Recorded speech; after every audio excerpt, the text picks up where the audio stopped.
یہاں یہ مشہور سوال پیدا ہوتا ہے کہ جس امر کے لیے دعا کی جاتی ہے اگر وہ مقدر ہو چکا ہے تو بندہ دعا کرے یا نہ کرے. یعنی اگر کوئی بات ہماری تقدیر میں لکھ دی گئی ہے تو پھر ہم اس کے لیے دعا کریں یا نہ.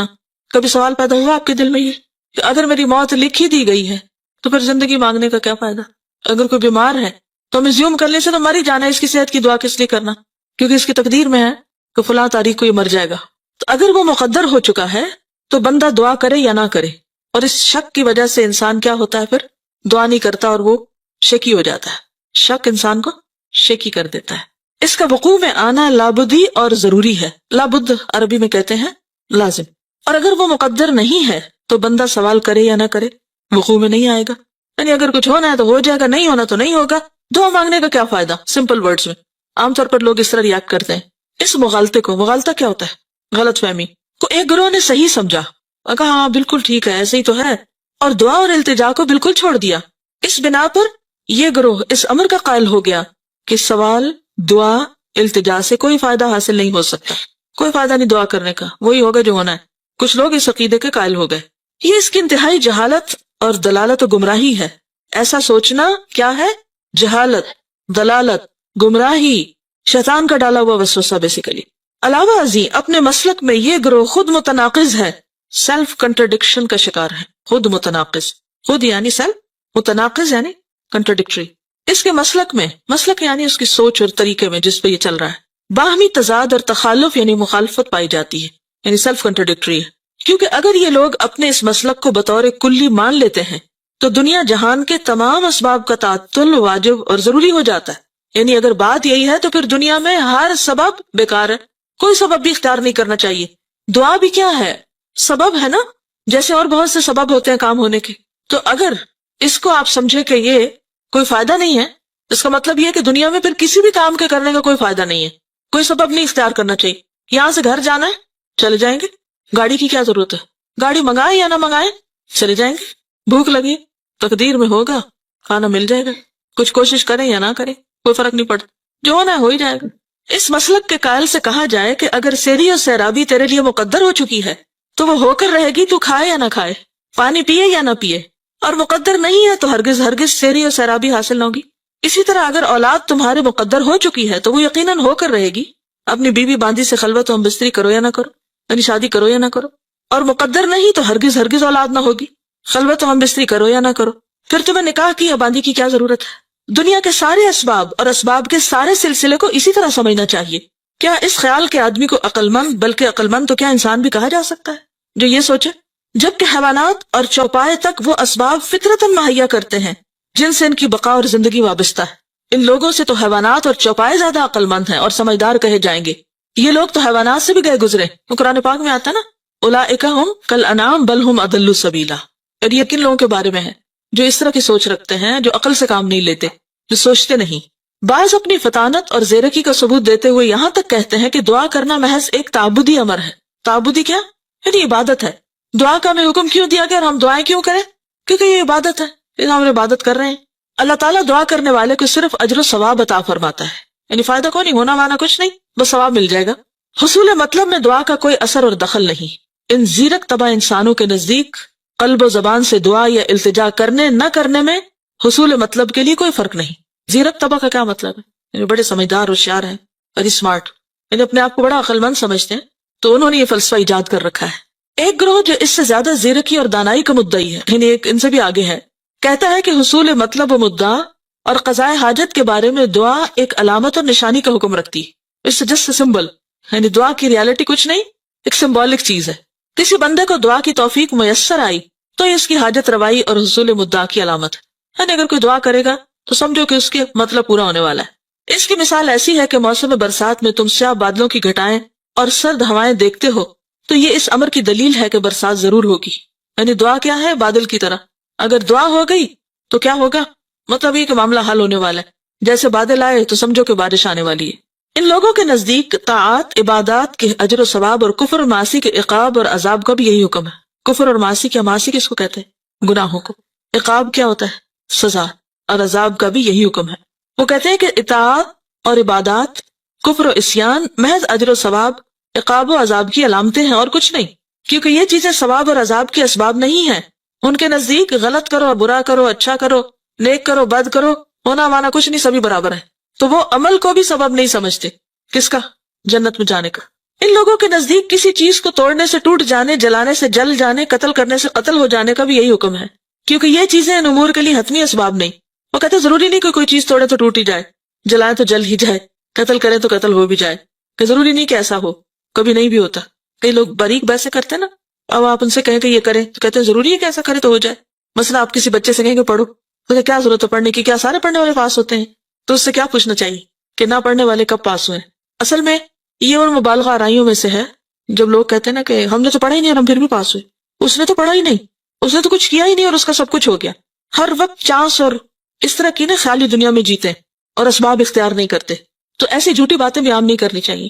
اس کا آخر مقصد کیا ہوتا ہے؟ بعض مائیں بڑے پراؤڈلی کہتی ہیں میں نے تو اپنے بچے کو کبھی پڑھتے دیکھا ہی نہیں، پھر بھی اس کی فرسٹ ڈویژن آ جاتی ہے. کیا آپ اس کو ہر وقت دیکھتی ہیں؟ سائے کی طرح اس کے ساتھ ہے. آپ کو کیا پتا کہ اسکول میں پڑھ لیتا ہوگا یا خود کسی وقت پڑھتا ہوگا، یا یہ کیسے ہو سکتا ہے کہ ایک شخص کچھ بھی نہ پڑھے اور پھر بھی وہ بہت اچھی طرح کامیاب ہو؟ اس طرح کی باتیں پھیلانا بھی ایک جرم ہے. کیوں؟ اس سے دوسروں کو کیا ملتا ہے؟ کون سا سبق؟ کچھ نہ کرو، کوئی فائدہ نہیں کچھ کرنے کا. اور ہماری قوم میں خاص طور پر یہ بات بہت عام ہے. محنت کا درس دینے والے بہت کم ہیں، اور خیالی دنیا میں رہنے والے، خیالی پلاؤ پکانے والے بہت ہیں. خوش فہمیوں میں جینے والے، کچھ کرو نہ کرو ہو ہی جائے گا، جنت بھی ایسے ہی مل جائے گی، اور دنیا میں بھی کچھ محنت کی ضرورت نہیں. تو دنیا میں کیا واضح فرق نہیں ہے پھر ہم میں اور ترقی یافتہ قوموں؟ وہ بائی چانس تو نہیں ترقی کر گئے، انہوں نے سخت محنت کی ہے، محنت کر کے اپنی دنیا بنائی، اور ہم صرف خیالوں میں جیتے ہیں کہ ہو ہی جائے گا. اور امتحان دینے میں بھی ہمارا طریقہ کار کیا ہوتا ہے؟ کیا کرتے ہیں؟ چانس پہ. ہر چیز چانس پہ ہے ہماری. لیکن کچھ لوگ تو بڑے عقل مند ہوتے ہیں، وہ ہر چیز چانس پہ نہیں رکھتے، مگر ایسے لوگ کم ہیں. کیونکہ یہ چیزیں ان امور کے لیے حتمی اسباب نہیں، کیونکہ ان چیزوں میں اور ان امور میں کوئی ترتیب و تعلق نہیں، محض ایک عادتی ربط و تعلق ہے. وہ کہتے ہیں بس یہ ایک عادت ہے، دیا سلائی جلاؤ تو آگ جل جاتی. کوئی ایسا اثر اور ایسا تعلق اور ربط نہیں جو بطور سبب اور علت کے ہو. وہ کہتے ہیں کہ یہ سبب نہیں کہ چیز پھینکے تو ٹوٹ جائے، وہ کیا کہتے ہیں بس یہ عادت ہے اور ایسا ہو جاتا ہے. ان کا یہ قول ظاہر، عقل، شرع، فطرت اور تمام اہل عقل و بصیرت کے خلاف. اس کو انڈر لائن کریں. کس کس کے خلاف ہے؟ عقل، شریعت، فطرت اور اہل عقل و بصیرت کے خلاف. بلکہ دنیا جہان کے عقل مند ارباب بصیرت ان کا مذاق اڑاتے ہیں. مذاق اڑاتے کا مطلب مذاق اڑاتے ہیں. سائل کے بیان کردہ دونوں مسلکوں کے علاوہ اس بارے میں ایک تیسرا مسلک ہے، اور وہی صحیح مسلک ہے. وہ یہ کہ امر مقدور اور مقدر اسباب کے ساتھ ساتھ مقدور و مقدر ہوا ہے. کیا مطلب ہے اس کا؟ مقدور کیا ہوتا ہے اور مقدر؟ مقدور کس وزن پر ہے؟ روٹ کیا ہے؟ قدر سے، تقدیر سے مقدور، جو چیز مقدر میں رکھی گئی. ٹھیک ہے، اور مقدر بھی وہی ہے، دونوں سیم ہے، اسی لیے واو ان کو جمع کر رہی ہے. وہ یہ کہ امر مقدور و مقدر اسباب کے ساتھ مقدور و مقدر ہوا ہے. یعنی تقدیر کس کے ساتھ ہے؟ اسباب کے ساتھ جڑی ہوئی ہے. یہ بات سمجھ آئی ہے کہ نہیں آئی؟ جس کو نہیں آئی وہ ہاتھ کھڑا کر کے پوچھ لے اور میں اسے شاباش دوں گی. اسٹیٹمنٹ کی سمجھ نہیں آ رہی. امر کا کیا مطلب ہے؟ کوئی بھی کام، کوئی بھی چیز جس کی تقدیر لکھی ہوئی ہے یا وہ مقدر ہوا ہے کیسے ہوگا، اس کے ساتھ اس کا سبب بھی مقدر ہے، وہ بھی ساتھ لگا ہوا ہے، اس کی بھی تقدیر ہے، سبب بھی تقدیر کا حصہ ہے. اب سمجھ آئی؟ ہاں، یہ بالکل ایسے ہی کہ جیسے وہ اس روز کسی نے ایک بہت اچھا کمنٹ دیا تھا. کسی نے کسی بزرگ سے کہا کہ دعا مانگنے کا فائدہ نہیں، کیونکہ جو تقدیر میں اگر لکھا جائے. تو انہوں نے کیا کہا؟ کیا پتا کہ تمہاری تقدیر میں لکھا ہو کہ تم دعا مانگو گے تو تمہارا یہ کام ہوگا. پھر یہی بات ہے، یہی بات یہاں پر ہے. ٹھیک ہے، اگر آپ یہ بات یاد رکھ لینا تقدیر کا مسئلہ آپ کو آسانی سے سمجھ آ جائے گا. کیا کہ تقدیر سبب کے ساتھ بندھی ہوئی ہے. مثال کے طور پر آپ دیکھیے، جیسے یہ لائٹ لگی ہوئی ہے نا، تو یہ کس کے ساتھ بندھی ہوئی ہے؟ سوئچ کے ساتھ، اس بٹن کے ساتھ. یعنی آپ نے ساری محنت، کوشش، سب کچھ کی، لگا ہوا ہے ہر چیز، لیکن جب تک اس کو آن نہیں کریں گے نا، یہ سبب ہے اور یہ مسبب جس کے لیے سبب اختیار کیا گیا ہے. تو اب آپ کہیں میری تقدیر میں ہوگی روشنی تو یہ جل پڑے گا. تو اب آپ کو کیا کرنا ہے؟ بٹن دبانا ہے، کیونکہ یہ بھی تقدیر کا حصہ ہے کہ آپ سبب اختیار کریں. یہ اس کے ساتھ ہے. ٹھیک ہے، آپ سمجھ آ گئے؟ شکر ہے. اور انہی اسباب میں سے ایک سبب دعا بھی ہے. ٹھیک ہے، دعا کیا ہے؟ سبب ہے. کوئی امر مقدور و مقدر محض بلا سبب مقدور و مقدر نہیں ہوتا. اس کو بھی انڈر لائن کر لیں، یہ آپ کو زندگی میں بہت فائدہ دیں گی. یہ باتیں کئی گتھیاں سلجھائیں گی. بلکہ اسباب کے ساتھ مقدور و مقدر ہوا. یہ جو بار بار مقدور و مقدر ہے نا، ایک ہی بات کو مختلف طریقوں سے کیا گیا تاکہ آپ بات سمجھ جائیں. پس بندہ جب کوئی سبب عمل میں لاتا ہے، اس سبب کے ساتھ یعنی جب کوئی سبب اختیار کرتا ہے، اسے بٹن آن کرتا ہے، تو اس سبب کے ساتھ جو امر مقدور و مقدر ہے وہ بھی وقوع میں آ جاتا ہے، یعنی لائٹ جل پڑتی ہے، ٹھیک. اور سبب عمل میں نہیں لاتا تو اس سبب کے ساتھ جو امر مقدور و مقدر ہے وہ بھی وقوع میں نہیں آتا، ٹھیک ہے. مثلا سیری و سیرابی، کھانے پینے کے ساتھ، اولاد ہم بستری کے ساتھ، کھیتی اناج زمین پر دانے بونے کے ساتھ، اور جانور کی جان نکلنا ذبح کرنے کے ساتھ مقدور و مقدر ہے. اور یہی تیسری قسم صحیح اور حق ہے، ٹھیک ہے. اس تیسری قسم کے سمجھنے سے سائل محروم ہے. کون سا سائل؟ وہ جس نے سوال کیا تھا، اسے اس کے سمجھنے کی توفیق ہی میسر نہیں ہوئی. اس تیسری قسم کے لحاظ سے دعا و التجا ایک قوی ترین اور زبردست سبب ہے. اسی لیے حضرت عمر کہا کرتے تھے، یا اللہ اگر تو نے ہمیں بدبخت لکھا ہے تو تو ہی ہمیں خوش بخت لکھ دے. تو دعا کرتے تھے وہ. اور دعا جو ہے وہ کس کو بدل دیتی ہے؟ یعنی یہ سبب ہے تو اس کی وجہ سے جو مسبب ہے اس میں بھی تبدیلی آ جاتی ہے. یمحو اللہ ما یشاء ویثبت، اللہ جس چیز کو چاہتا ہے مٹاتا ہے، جس کو چاہتا ہے برقرار رکھتا ہے. اس کے لیے کیا مشکل ہے کہ وہ کسی چیز کو لازم ہی کرے؟ یعنی ایسا ہی ہونا چاہیے، اللہ یہ کہ اس کی مشیت اس کا تقاضا کرتی ہو. کیا مطلب ہے اس کا؟ یعنی اس کا جو کریشن پلان ہے اس میں ویسا ہونا زیادہ بہتر، یعنی اس کی مصلحت اس بات کا تقاضا کرتی ہے. اور یہاں سے اللہ تعالیٰ کی اتھارٹی بھی پتہ چلتی ہے، ٹھیک ہے. تو بعض اوقات سبب اختیار کرتے ہیں لیکن اس کے باوجود الٹیمیٹ اتھارٹی اللہ ہی کے پاس ہے کہ وہ وہاں سے اس کو آگے ہونے دے یا نہ ہونے دے. کیونکہ اگر وہاں چیک اینڈ بیلنس نہ ہو اور ہر چیز ہمارے ہلانے سے ہل جائے تو پھر کیا ہو؟ اگر ہم کہ یا اللہ بارش ہو اور جو باہر لوگ ہیں کہ یا اللہ بارش بالکل نہ ہو، نظام درہم برہم ہو جائے سارا.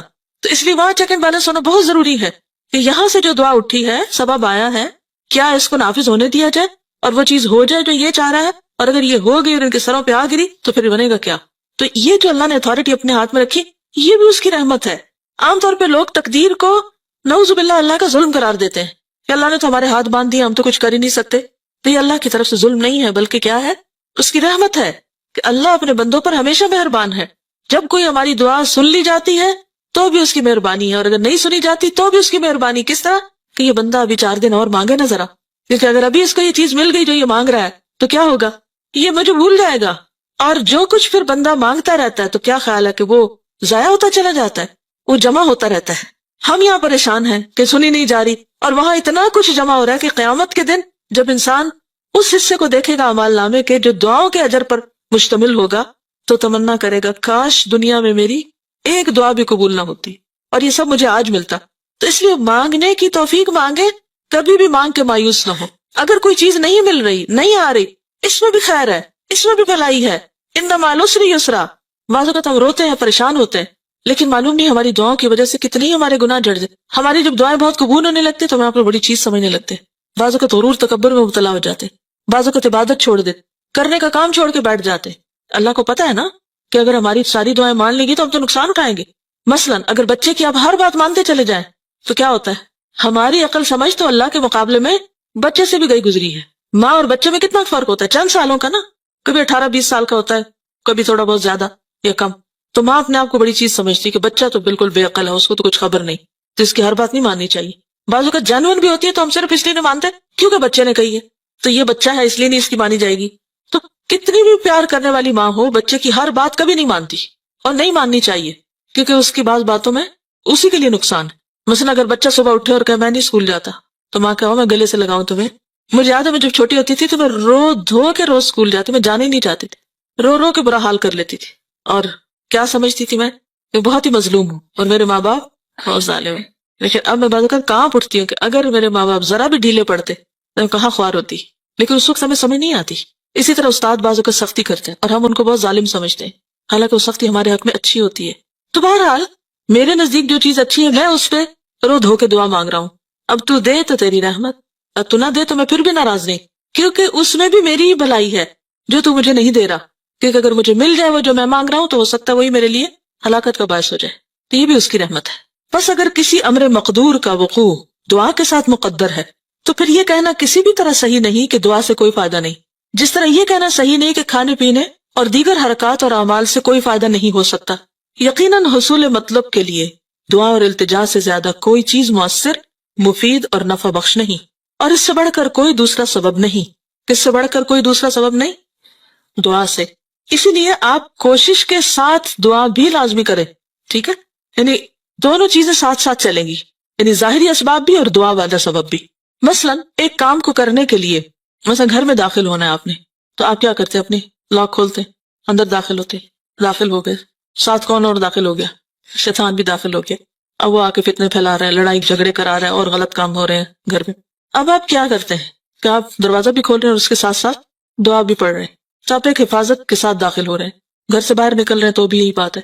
اب آپ دعا تو پڑھیں اور دروازہ نہ کھولیں، یہ بھی درست نہیں. آپ دروازہ کھولیں اور دعا نہ پڑھیں، یہ بھی درست نہیں. تو بہتر کیا ہے؟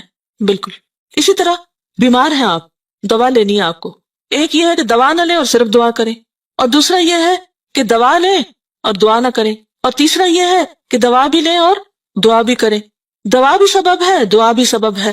ان دونوں میں سے بھاری سبب کون سا ہے؟ دعا. لیکن اس کا یہ مطلب ہرگز نہیں کہ مضبوط یا بہترین سبب لینے کی وجہ سے آپ نے دوسرے سبب کو اگنور ہی کر دیا. تو اس کو ساتھ لے کے چلنا ہوگا. یہی اللہ کا حکم ہے. واضح؟ اچھی طرح واضح کہ جب بھی کوئی مشکل پیش آئے، کوئی بھی کام کرنا ہو، کوشش پلس دعا. صرف اپنے زور بازو پر بھروسہ نہیں کرنا. کس پر بھروسہ کرنا؟ اللہ پر. کہ سائی ہماری طرف سے، اتمام اللہ کی طرف سے. ہم کوشش کریں گے، کام کو مکمل کرنا اللہ کے ذمہ ہے. وہ جیسے فارسی کا ایک شعر ہے نا، سپردم بتو مائے خیشرا تو دانی حساب کمو بیشرا. کیا مطلب ہے؟ کوئی پتہ نہیں. سپردم بتو، میں سپرد کرتا ہوں تیرے، مائے خیشرا، اپنی حقیر کوشش، تو دانی، تو جانتا ہے، حساب کمو بیشرا، کمی بیشی کا حساب تو جانتا ہے. یعنی مجھے جتنی سمجھ تھی میں نے کام کر دیا، اب یا اللہ تو اس کو پار چڑھا. میں نے کشتی بنا دی، تو اب جب بیٹھنے لگو تو کیا کرو؟ نوح علیہ السلام نے جب کشتی بنائی تھی تو اللہ تعالیٰ نے کیا فرمایا؟ کیا کرو